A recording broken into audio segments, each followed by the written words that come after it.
Firstly,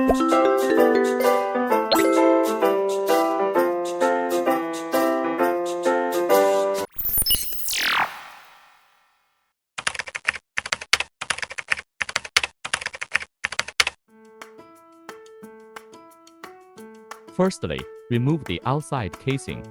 There are 6 screws we need to be removed.